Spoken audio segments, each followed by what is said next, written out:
Assalamualaikum, salam keluarga Malaysia dan salam Temerloh Titik Tengah Semenanjung. Bersama anda Nur Alaizati minggu ke-54 membawa anda menyusuri layar berita di daerah Temerloh, Negeri Pahang dan Nasional. Harimau mati meninggalkan belang, manusia mati meninggalkan nama. Pepatah Melayu itu tepat ditujukan kepada penghibur nombor 1 Asia, Allahyarham Datuk Sudirman Haji Arsyad, yang sudah 3 dekad jasadnya bersemadi tahun ini. Sempena sambutan Hari Kemerdekaan ke-65, Arkib Negara Malaysia memilih mengadakan pameran khas bagi mengenang penyanyi legenda itu menerusi pameran warisan Sudir, tribut kepada penghibur nombor 1 Asia. Bekerjasama dengan rakan strategik Kamura Enterprise dan Pusat Membeli Belah Fahrenheit 88, ANM diberikan kepercayaan Sudirman Asset Management untuk mempamerkan khazanah berharga milik juara bintang RTM 1976 sekaligus mengenang 30 tahun pemergiannya. Ketua Pengarah ANM, Jaafar Siddiq Abdul Rahman berkata, arwah yang juga anak jati Temerloh Pahang itu dipilih menjadi ikon Hari Kemerdekaan Pusat Beli Belah Fahrenheit 88 atas faktor semangat patriotik dimiliki semasa hayatnya. Hadir mencemaduli menggunakan majlis perasmian adalah Pemangku Raja Pahang, Tengku Hasanal Ibrahim Alam Shah As-Sultan Abdullah Riayatuddin Al-Mustafa Bilal Shah. Pameran warisan Sudir, tribut kepada penghibur nombor 1 Asia akan berlangsung di Galeri Sudirman di aras 2 Pusat Beli Belah Fahrenheit 88 Bukit Bintang bermula 11 Ogos lalu sehingga 30 September depan. Ia dibuka antara jam 11 pagi hingga 10 malam setiap hari. Hospital Beras seluas 13 hektar mula beroperasi secara berperingkat pada 1 Julai lalu dengan pembukaan unit kecemasan dan trauma serta pusat penilaian pesakit diikuti pembukaan Dewan Bersalin dan unit pesakit dalam pada 2 Ogos lalu. Hospital Beras seluas 13 hektar mula beroperasi secara berperingkat pada 1 Julai lalu dengan pembukaan unit kecemasan dan trauma serta pusat penilaian pesakit diikuti pembukaan Dewan Bersalin dan unit pesakit dalam pada 2 Ogos lalu. Pembukaan hospital bernilai RM92.5 juta yang mempunyai 4 blok dan 40 katil itu dirasmikan oleh Perdana Menteri Datuk Seri Ismail Sabri Yaakob yang juga ahli Parlimen Beras. Ismail Sabri berkata majlis perasmian hospital Beras itu menjadi bukti kesungguhan dan komitmen kerajaan dalam membangun serta menyediakan kemudahan kesihatan bagi keluarga Malaysia menikmati perkhidmatan kesihatan yang baik dan berkualiti. Menurut Ismail Sabri, sejarah pembinaan hospital tersebut amat bermakna memandangkan individu bertanggungjawab yang membawa kepada pembukaan hospital ini adalah almarhum Sultan Haji Ahmad Shah. Katanya almarhum Seri Paduka Baginda Sultan Ahmad Shah yang menyempurnakan Majlis Pecah Tanah pada 2008 berkenan bertemu sendiri dengan Menteri Kesihatan pada ketika itu bagi merealisasikan pembinaan hospital berkenaan. Bekas Perdana Menteri Datuk Seri Najib Razak wajar diberikan ruang serta hak untuk mempertahankan dirinya dalam dakwaan kes penyelewengan dana RM42 juta milik SRC International Sdn Bhd. Pengerusi Badan Perhubungan UMNO Negeri Pahang, Datuk Seri Warusliwa Ismail berpandangan bukti-bukti tambahan yang ingin dikemukakan tidak seharusnya diketepikan begitu sahaja semata-mata atas alasan teknikal. Badan Perhubungan UMNO Negeri Pahang berasa amat sedih dan bersimpati ke atas bekas Perdana Menteri Datuk Seri Najib ekoran keputusan Mahkamah Persekutuan yang menolak permohonan beliau untuk mengemukakan bukti-bukti tambahan. Beliau wajar diberikan ruang peluang serta hak yang sepatutnya untuk mempertahankan diri dalam kes ini. Bukti-bukti tambahan tersebut tidak seharusnya diketepikan begitu sahaja semata-mata atas alasan teknikal. Rakyat Pahang diseru supaya mengibarkan jalur gemilang dan bendera negeri di premis serta kediaman masing-masing bagi menjayakan bulan kebangsaan. Menteri Besar Datuk Seri Warusliwa Ismail berkata, bendera tersebut perlu dikibarkan dengan penuh kebanggaan. Menurutnya, langkah tersebut secara tidak langsung mampu memperkasa semangat patriotisme dalam diri. Beliau yang sendiri turut melakukan pemantauan pengibaran jalur gemilang dan mendapat laporan bahawa berlaku peningkatan dari sehari ke sehari dan kita akan perhebatkan lagi. Beliau berkata demikian semasa berucap pada pelancaran Bulan Kebangsaan dan Kibar Jalur Gemilang tahun 2022 peringkat Negeri Pahang di Semantan Wak pada 15 Ogos yang lalu. Persidangan UMNO cawangan wanita, pemuda dan puteri di seluruh negara yang bermula 15 Ogos lalu terus bersemarak di merata tempat.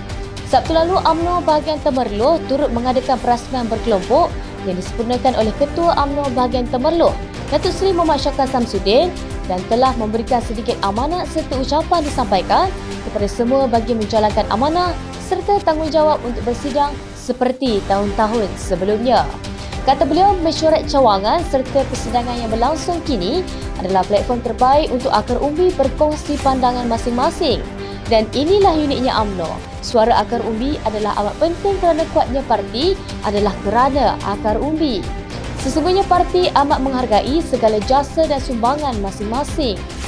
Persidangan UMNO cawangan wanita, pemuda dan puteri bermula pada 15 Ogos lalu sehingga 18 September depan. Kementerian Kerja Raya KKR telah selesai menjalankan kerja-kerja baik polis sementara infrastruktur pasca banjir di negeri Pahang. Menterinya Datuk Seri Fadilah Yusof berkata, sebanyak 11 projek yang telah siap sepenuhnya, antaranya melibatkan pembinaan jabatan, jalan raya dan peparitan selain kerja penyelenggaraan. Menurut Fadilah, sebanyak RM184 juta diperuntukkan bagi tujuan penyelenggaraan, RM59 juta peruntukan untuk memperbaiki cerut dan RM100,000 pula digunakan bagi membaik pulih jambatan di Pahang. Manakala sejumlah RM5.3 juta peruntukan bagi pembaikan jalan dan RM5.3 juta pula adalah untuk baik pulih bukan pavement, iaitu bukan melibatkan permukaan jalan. Antara lokasi tinjauan pada jelajah kali ini antaranya Rumah Kekal Banjir RKB di lokasi pembinaan di Kampung Tanjung Belenggu di bawah projek kurniaan Yayasan Al-Sultan Abdullah Yasa untuk daerah Temerloh, Pahang.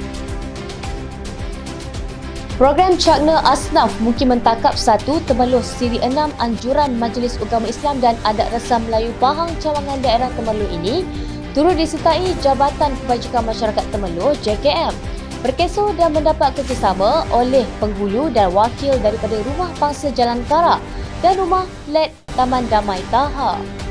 Sebanyak 30 keluarga telah diziarahi dalam program Cakna Asnaf di Mukim Mentakap 1 dan tujuan program ini diadakan bertujuan menjejaki asnaf fakir miskin di kawasan berkenaan yang tidak berkemampuan dan terlepas daripada menerima bantuan berikutan tiada maklumat yang diperolehi serta cara memohon bantuan zakat.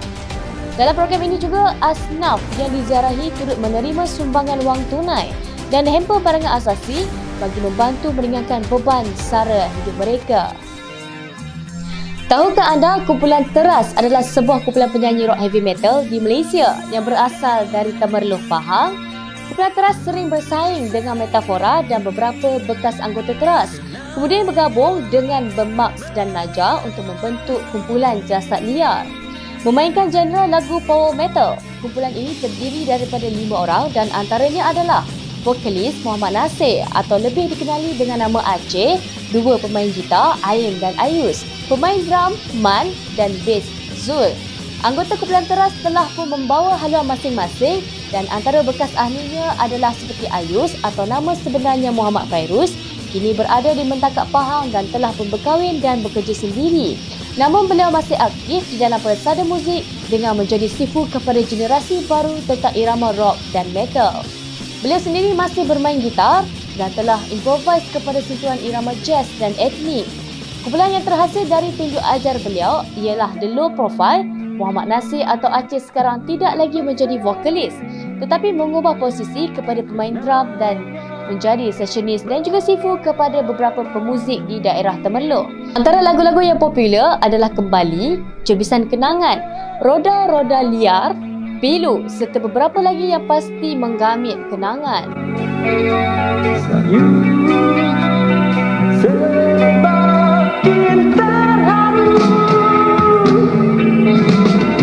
malam ini. Pengendali Seri Pahang FC, Datuk Daulah Saleh menerima hakikat bahawa Terengganu FC lebih bagus selepas skuad kendaliannya tewas 2-1 malam tadi. Bekas pemain kemasan itu berkata kekalahan tipis itu juga disebabkan anak buahnya terlalu memberikan ruang kepada lawan untuk menguasai permainan. Kita terima hakikat bahawa Seri Pahang tewas kepada pasukan yang memiliki tahap permainan tinggi selepas 5 perlawanan tanpa kalah dan sepatutnya selepas mencurikan gol pendahuluan, kita tidak boleh bermain secara bertahan. Menurut Daulah lagi, gol penyamaan TFC juga turut memberikan kesan kerana kebiasaannya. Apabila berjaya menyamakan kedudukan, pemain akan lebih bersemangat dan ia dilakukan oleh pemain TFC. Dola turut menafikan faktor kecergasan yang tidak berada pada tahap yang diinginkan, menyebabkan anak buahnya tidak dapat mempamerkan prestasi cemerlang seperti 5 perlawanan lalu. Pada perlawanan itu, Seri Pahang mendahului 1-0 menerusi jaringan pemain Argentina Manuel Hidalgo pada minit ke-46 sebelum TFC bangkit dengan 2 gol, masing-masing daripada Habib Harun dan Petrus Sitembi pada minit ke-72 dan 87. Namun kekalahan itu tidak menjejaskan kedudukan Seri Pahang apabila kekal berada di tempat ke-5 dengan 21 mata selepas mengharungi 17 perlawanan. Kedai kopi Reve yang terletak di Batu Enam, Jalan Maran Temerloh berhadapan dengan Petronas Taman Setiajasa bersebelahan kedai perabot terpakai mempunyai keunikan tersendiri selain hiasan ala-ala hipster dan old school, pasti menggamit kenangan era 50-an hingga 70-an. Beroperasi setiap hari kecuali hari Khamis, keunikan kedai kopi ini adalah hiasan pelbagai barang-barang antik dipamerkan sebagai satu tarikan kepada pengunjung untuk menikmati hidangan di kedai kopi tersebut. Walaupun UMNO Barisan Nasional bukan penyandang Parlimen Temerloh, namun kemeriahan di Pejabat UMNO Temerloh pasti membuatkan anda berfikir adakah ini merupakan pejabat ahli Parlimen? Ada lancang Yang Berhormat Datuk Seri Mohd Shaka Samsudin melalui hantaran di Facebook beliau berkongsi posting berkaitan beliau berjumpa rakyat Temerloh sebagai inisiatif membantu mereka yang memerlukan bantuan. Hal ini telah menjadi amalan biasa buat beliau selain diketahui orang ramai yang memerlukan pelbagai bantuan seperti permohonan tanah, menjelaskan tunggakan, urusan melanjutkan pelajaran sehinggalah urusan kewarganegaraan UMNO Barisan Nasional Temerloh di bawah Yang Berhormat Datuk Seri Mohd Shaka akan cuba sedaya upaya membantu mereka yang mengalami masalah berkaitan. Sementara itu, Adun Kuala Semantan Yang Berhormat Dato' Nur Azmi Makhluddin turut juga menyantuni rakyat warga Dun Semantan yang hadir ke pejabat beliau untuk mendengar permasalahan serta membantu mereka.